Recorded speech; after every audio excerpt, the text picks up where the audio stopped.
gestion, de travail dans l'apprentissage des logiciels et dans l'apprentissage de tout ce qui est lié à la vente. Et une fois de plus, je vous remercie et je vous souhaite de passer un excellent moment. Nous aurons une intervention, ou du moins deux interventions, de deux personnes que vous connaissez déjà, dont je vais citer les noms un peu plus devant, et qui vont nous parler du business, qui vont nous parler de comment élaborer les stratégies pour aller vers le succès dans tout ce que nous faisons, et aussi pour nous parler de la vente, nous parler de comment prospecter, convertir les prospects en clients et les fidéliser. Donc ça sera un moment pédagogique et très intense, donc je vous encourage de poser toutes les questions que vous aurez, parce que c'est l'une des raisons pour laquelle d'aucuns sont là.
Merci beaucoup.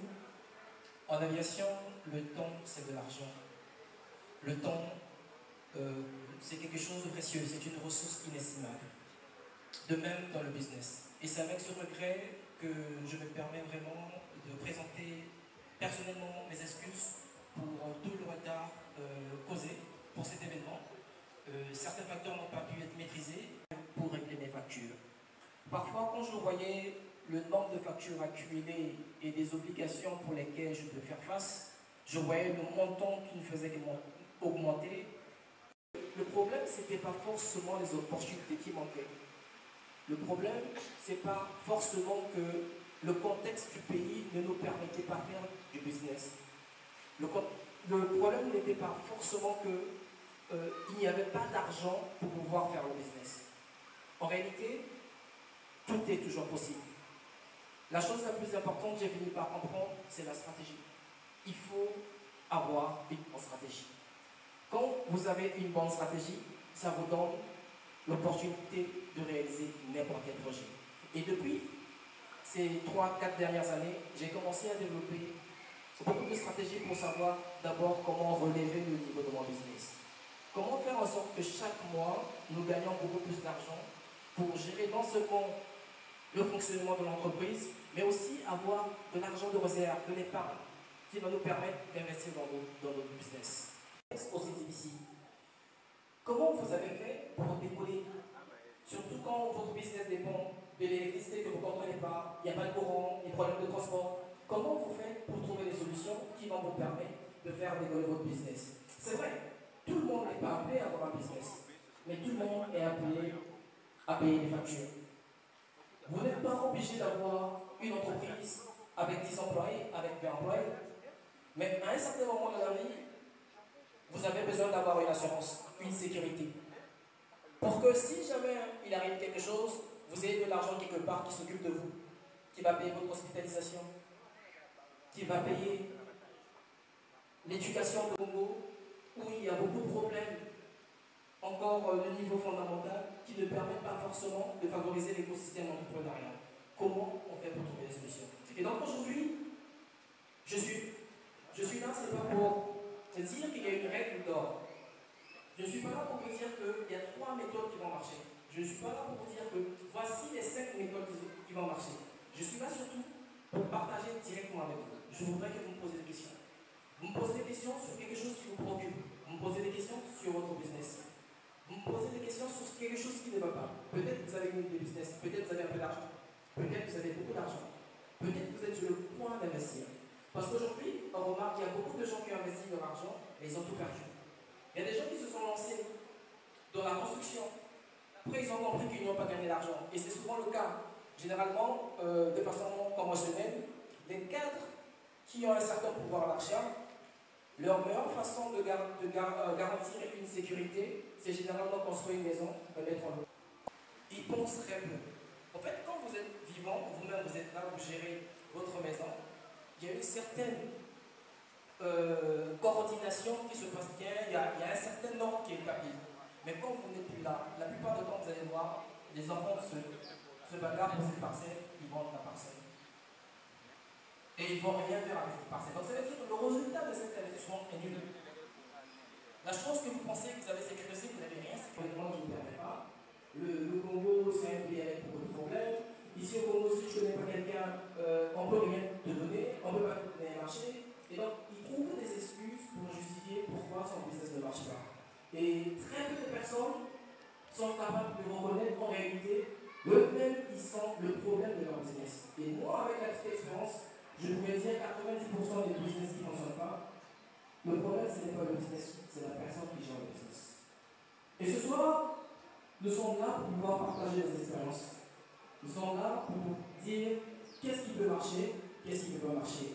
Et parfois, il y a d'autres personnes, souvent dans ce monde, et c'est un paradoxe, les gens qui n'ont pas d'argent, ils ont des idées extraordinaires. Ils ont de très très bonnes idées, c'est magnifique. Et les gens qui ont beaucoup d'argent, malheureusement, n'ont pas des idées. Et donc, c'est un paradoxe. Et l'être humain, à la base, il a d'abord des besoins physiologiques. Il a besoin de manger, il a besoin de se reposer, il a besoin de dormir, il a besoin de se reproduire. Ça, ce sont des, il a besoin de dormir. Ça, ce sont des besoins physiologiques. Donc, c'est-à-dire tous les jours, vous devez manger. Chaque être humain, il est comme ça. Et quand vous n'avez pas réglé ces besoins, vous êtes en insécurité. Vous voyez, tel que nous sommes, il y a de l'or, il n'y a pas de la pagaille.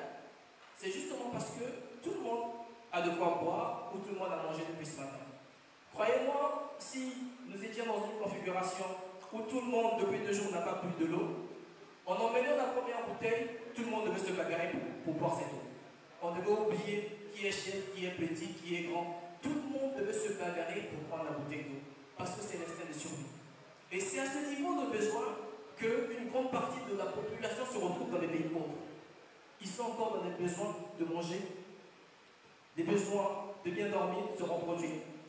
Et donc, dans cette niche de besoins-là, vous voyez qu'il y a une grande opportunité de développer le business sur le premier segment, c'est-à-dire l'alimentation. Les gens ont besoin de manger, les gens ont besoin de consommer. Donc voilà le premier palier dans lequel un premier des besoins qu'il faut répondre.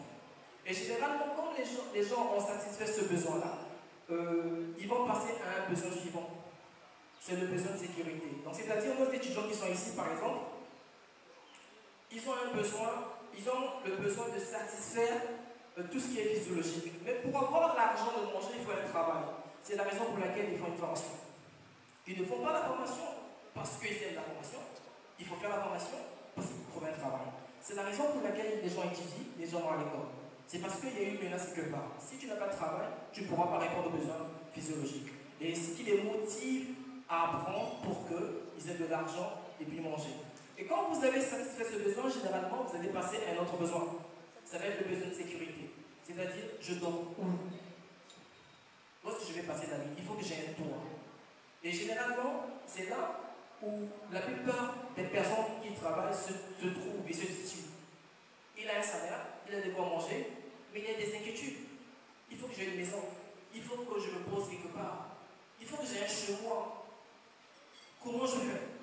personnes se situent à un deuxième palier de besoins.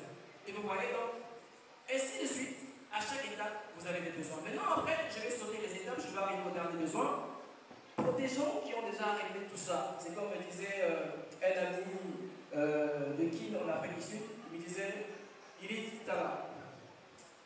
Ah, bah, ça, depuis Ghana. Donc, c'est des gens qui n'ont plus faim, ils ont réglé ce problème-là, ils ont d'autres besoins. Si un business n'a pas le moyen de contrôle, ce n'est pas la peine d'investir dedans, vous allez perdre de l'argent. Parce que chaque être humain, au fond de lui, les gens ne sont pas malhonnêtes. Ils peuvent le devenir à cause des circonstances. C'est-à-dire, votre chauffeur de bus, il vous fait une recette tous les jours de 30 000, 30 000, 30 000. Un jour, il se lève le matin, son enfant est très malade, il a besoin de 20 000. Il sait que vous n'avez pas lui donner 20 000. Qu'est-ce qu'il va faire? Il va prendre un petit 20 000 parce que son enfant est malade. Ça revient aux besoins physiologiques de base. En tant qu'être humain, c'est la survie de son enfant. Donc, il va faire le sacrifice. Pour lui, il ne vole pas. Il est en train de résoudre un problème important qu'il a. Et donc, il va prendre le premier 20 000 pour résoudre ce problème-là. Il va remarquer qu'avec l'excuse qu'il vous a donnée, qu'il était en panne, il n'a pas travaillé, vous avez accepté. Il vient de découvrir qu'il a trouvé un moyen de résoudre ses problèmes. Et ça va devenir une habitude. Et comme il n'y a pas de moyen de contrôle, ça veut dire que ce business-là, il est trop dangereux. Pour que le transport en commun marche, il faut qu'il y ait un moyen de contrôle. C'est-à-dire, si vous regardez dans les autres pays, les taxis ont des compteurs, ont des caméras. Donc, s'il n'y a pas de moyen de contrôle, vous ne pouvez pas vous lancer dans le business. Maintenant, vous allez me dire, mais ici au Congo, comment on va faire? On va mettre des compteurs, ça ne va pas marcher. Mais moi, j'ai vu quelqu'un qui a brillamment réussi ce business. J'étais à Pointe-Noire, j'ai vu plein de petits véhicules qui sortaient du port. J'ai dit, mais qui a commandé autant de véhicules? Il y en avait même une centaine. Moi, je suis un businessman. Donc, quand je vois quelque chose, j'arrive, je cherche à comprendre. Pourquoi la CFAO a commandé autant de véhicules? Les Congolais n'achètent pas ce genre de véhicules. Qui a commandé ça? Pourquoi la CFAO a commandé? Et quand j'ai creusé, j'ai fini par comprendre, c'était un Congolais qui a rédigé un excellent business plan. Ces petits taxis, il l'appelait Psy. Je suppose, c'est comme on dit Psy, pour arrêter un taxi. Il a mis un système très intelligent. Il a mis un GPS pour pouvoir suivre l'itinéraire de chaque véhicule. Il a mis un centre d'opération où il regarde chaque véhicule en temps réel.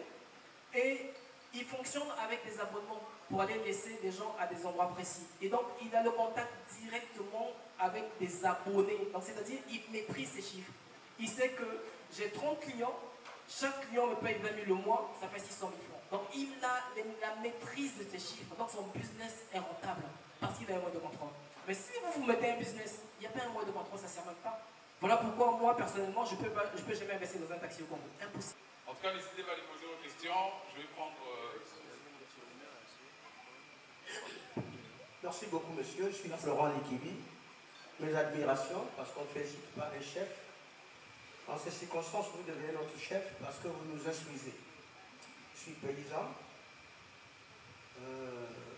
J'ai retenu que l'on est conscient lorsqu'on est dans les toilettes ou lorsqu'on est dans le manque.